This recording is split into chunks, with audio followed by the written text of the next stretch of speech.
안녕하세요. 한류의 신과 해외 반응을 소개하는 한류클래스TV입니다.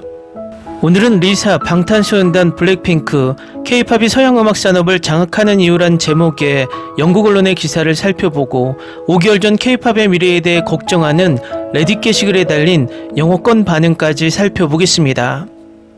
요즘은 세상이 1년 단위로 변하는 것이 아니라 짧게는 몇 개월 단위로 변하는 것 같습니다.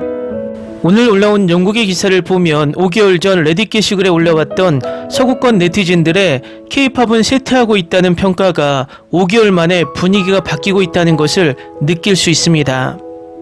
서구권에서는 K-팝을 즐기면서도 한편으론 그동안 서구권을 지배해왔던 미국 팝의 인기가 줄어들까봐 전전긍긍하는 모습도 볼 수 있습니다.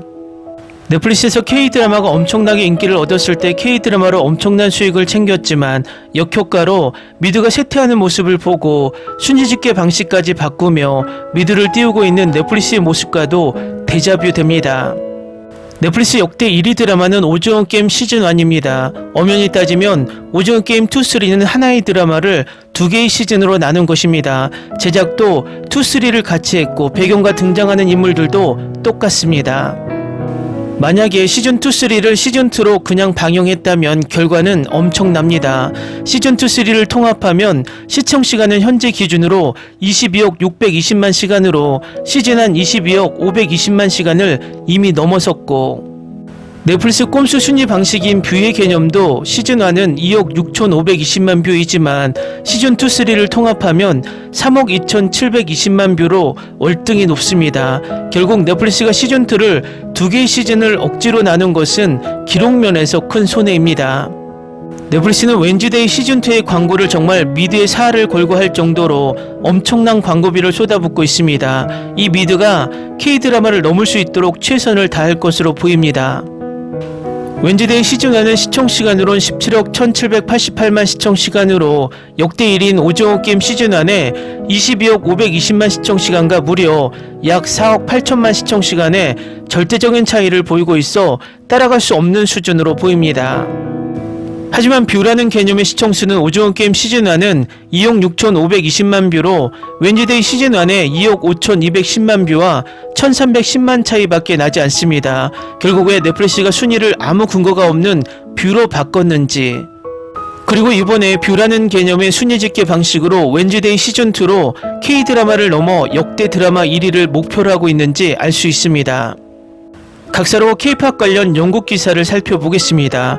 강남스타일부터 매진된 경기장까지 니콜 파일은 K-팝의 음악 산업을 지배하는 방식을 살펴봅니다. 오랫동안 서양 음악 산업은 세계 무대에서 별다른 도전을 받지 않았습니다. 하지만 지난 10년 동안 엄청난 변화가 일어났습니다. 한국에서 틈새 시장으로 시작된 것이 이제 본격적인 문화적 힘으로 폭발적으로 성장했습니다. K-팝 그룹은 북미와 유럽 전역에 경기장을 매진시키고 빌보드 차트 1위를 차지하며 레이블이 마케팅, 팬덤, 심지어 공연에 접근하는 방식을 새롭게 바꾸고 있습니다. 2012년 싸이의 강남스타일이 바이러스성 현상이 되었을 때로 돌아가지 않고는 K-팝이 서구를 침략한 것에 대해 이야기하기 어려울 것입니다. 많은 사람들에게 그것은 한국 대중음악을 처음 맛본 경험이었습니다. 하지만 싸이가 문을 열었을 때 그 문을 걷어찬 것은 방탄소년단이었습니다. 이 7인조 밴드가 소규모로 시작하여 세계적인 규모로 성장한 과정은 잘 알려져 있지만 그보다도 인상적인 것은 그들이 이미 남기고 있는 유산입니다. 러브 유어셀프 티어부터 맵 오브 더 소울 7까지 그들은 빌보드 200에서 여러 번 1위를 차지했을 뿐만 아니라 한때 영어가 아닌 음악을 틈새 시장으로 여겼던 시장에서도 엄청난 이름이 되었습니다. 방탄소년단의 성공은 업계의 형태를 바꾸었습니다. 한때 외국어 아티스트들을 받아들이는 데 주저했던 서양 음반사들도 소셜미디어를 중심으로 한 팬덤의 힘을 깨닫고 더 많은 K-팝 아티스트와 계약을 맺고 유통하고 협업하기 시작했습니다. 블랙핑크는 코첼라에서 공연했습니다. 트와이스는 시카고 놀라플라자에서 헤드라이너로 활약했습니다. 스트레이키즈는 빌보드 1위 앨범 6장 중 6장이 순위를 차지했습니다. 방탄소년단은 규칙을 다시 썼고 미래의 K-팝 아티스트들은 그 규칙을 찢어버렸습니다. 이러한 지배를 더욱 매력적으로 만드는 것은 서구 산업이 이것을 만들어낸 것이 아니라 한국에서 일어났다는 점입니다. K-팝은 유튜브, 트위터, 틱톡 등의 플랫폼을 통해 성장했으며 홍보 문제를 직접 처리한 매우 활동적인 팬층을 확보했습니다. 아미, 블링크, 원스와 같은 팬덤은 조직화되어 거의 전투적으로 지원하게 되었습니다. 이 수준의 디지털 및 감정적 투자는 대부분 서양 아티스트가 꿈에서나 볼 수 있는 수준이며 K-팝 기계는 그것을 완벽하게 무기화했습니다. 이 장르는 음악이 마케팅되는 방식, 팬덤이 형성되는 방식, 전 세계적 인재가 발굴되고 관리되는 방식에 지속적으로 영향을 미치고 있습니다. 지금도 K-팝의 문화적 영향력은 줄어들 기미가 보이지 않습니다. K-팝의 영향력은 차트와 콘서트 창을 넘어 영화, 패션, 디지털 미디어까지 확대되고 있습니다. 최근 넷플릭스에서 인기를 끈 K-팝 애니메이션 K-팝 데모넌터스를 보면 이 장르가 대중문화의 미래를 형성하고 있다는 걸 알 수 있습니다. 다음은 K-팝의 인기가 서양에서 정점에 도달했을까라는 제목의 레딧 게시글에 달린 영어권 네티즌 반응입니다. 콘서트 티켓 매진이 끊이지 않는 그룹이 점점 늘어나고 있지만 시장이 포화 상태에 다다른 것 같습니다. K-팝은 이미 잠재력의 한계에 도달한 걸까요? 앞으로는 방탄소년단이나 블랙핑크처럼 큰 인기를 얻는 그룹이 또 나올 수 있을까요? K-팝은 BTS 덕분에 정점을 찍었고 몇 년째 활동을 중단한 상태입니다. BTS가 컴백한 후에야 이 질문에 답을 할 수 있을 것 같습니다. 방탄소년단이 거의 2년 동안 그룹으로서 활동이 없는 동안 다른 어떤 그룹도 나서서 그 자리를 차지하지 못했다는 점을 눈여겨보세요. 이는 방탄소년단이 얼마나 큰 영향력을 가지고 있는지, 그리고 앞으로 훨씬 더 오랫동안 그 영향력을 발휘할 것임을 보여줍니다. 저는 BTS가 평생 한 번 나올까 말까한 하나뿐인 스타였다고 굳게 믿습니다. 다른 K-팝 그룹은 절대 그런 스타를 만들 수 없을 겁니다. K-팝은 정체되고 있고 서양팝 가수들은 다시 활동을 재개하고 있습니다. 이제 경쟁하기는 어려워질 겁니다. K-팝은 마치 애니메이션처럼 되어버린 것 같아요. 팬층이 있지만 대중은 가장 인기 있는 두세 그룹만 알고 있죠. 콘서트 티켓 가격을 보셨나요? 더 높은 가격, 더 많은 그룹 여행, 더 적은 가처분 소득. 지난 몇 년간 매출이 둔화되었지만 BTS가 군복무를 마치고 있어 다시 한번 매출이 급증할 것으로 기대됩니다. 지금은 정점에 도달했지만 앞으로는 다시 인기가 급증할 가능성이 큽니다. 콘서트 투어 티켓이 잘 안 팔리는 그룹이 어떤 그룹인지 헷갈려요. 뉴스에서는 항상 많은 그룹이 매진된다고 하더라고요. 서양 팝스타들이 신나는 팝, 춤, 멋진 퍼포먼스, 그리고 뛰어난 비주얼로 돌아왔습니다. 한때는 정말 침체기에 접어들었는데 K-팝이 많은 사람들에게 그 공백을 메워주었습니다.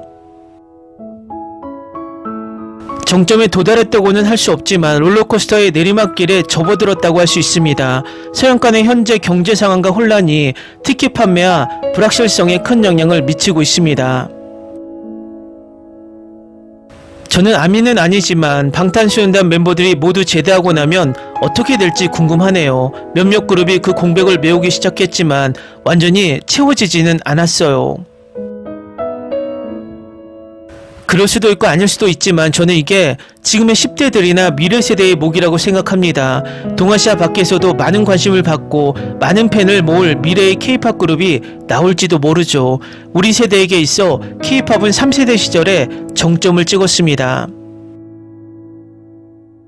BTS와 블랙핑크는 많은 사람들에게 K-팝 산업을 소개하는 역할을 했습니다. 이제 세상은 K-팝이 존재한다는 사실만 알고 있을 뿐입니다.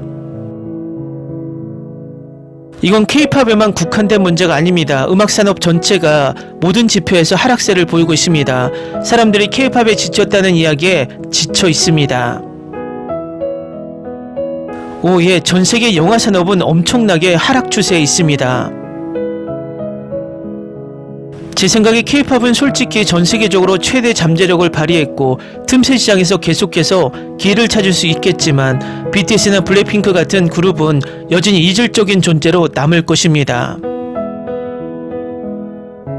서부는 미국을 뜻하는 거라고 가정하겠습니다. 그리고 거기에 우리 경제 상황을 보셨나요? 라는 질문을 덧붙이겠습니다. K-팝의 세계적 장점은 방탄소년단과 함께입니다. 방탄소년단이 군복무를 마치고 돌아오면 답을 얻을 수 있을 겁니다. K-팝이 정점을 찍었다는 건 방탄소년단이 DNA를 발표한 이후로 계속 축적되어 온 이야기입니다. 걱정할 필요는 없다고 생각합니다. K-팝은 서구에서 정점에 도달한 것이 아니라 진화하고 있습니다. 몇몇 유명 아티스트들은 여전히 주목을 받고 높은 판매량을 기록하고 있지만 다른 글로벌 장르처럼 서구 주류 음악계에 완전히 자리 잡은 것은 아닙니다. K-팝 인기 문제가 아니라 경제 문제야. 모든 게 너무 비싸져서 취미에 쓸 돈이 없는 사람이 더 많아. 거의 정점에 도달한 것 같아요. 방탄소년단이나 블랙핑크처럼 성공한 그룹은 앞으로 몇 년 안에는 다시 볼 수 없을 것 같아요. 둘 다 2년 동안 활동을 안 했고 그 누구도 그 근처에도 못 갔어요.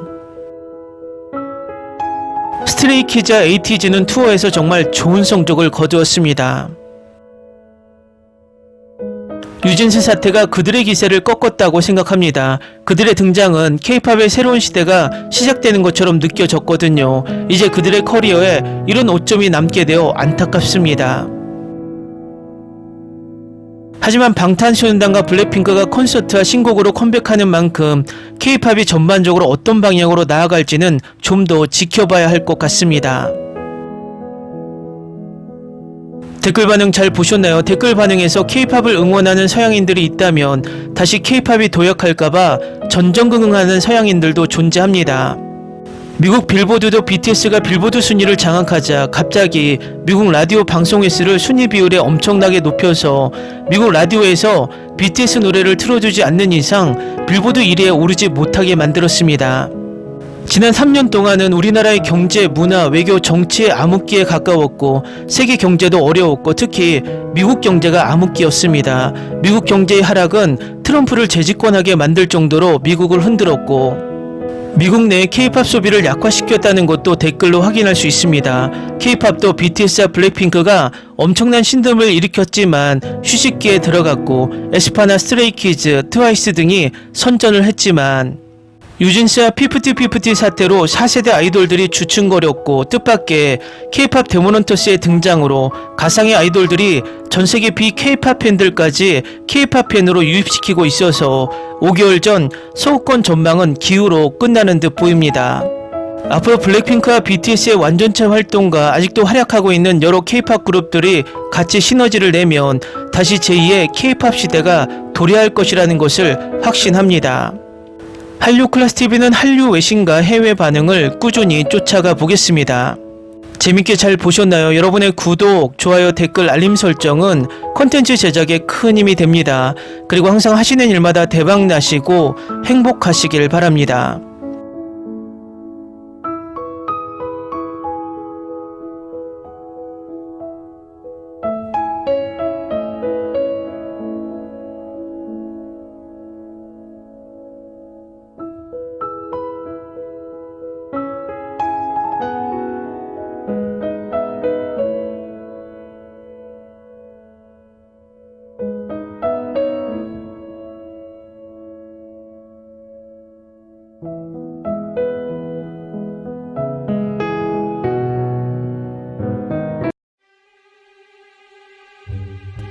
Ni se te ocurra. Olvida el ganso y los tomates. No hables de las ballenas. No es un acuario. No actúes como tonta. Que eras una genio. ¿Sí? No vayas a presumir, a la gente no le gusta eso. Y no digas cosas sin sentido. Y bueno, ¿minamos? Hasta pronto. Abogada, tengo mucha curiosidad por conocerla.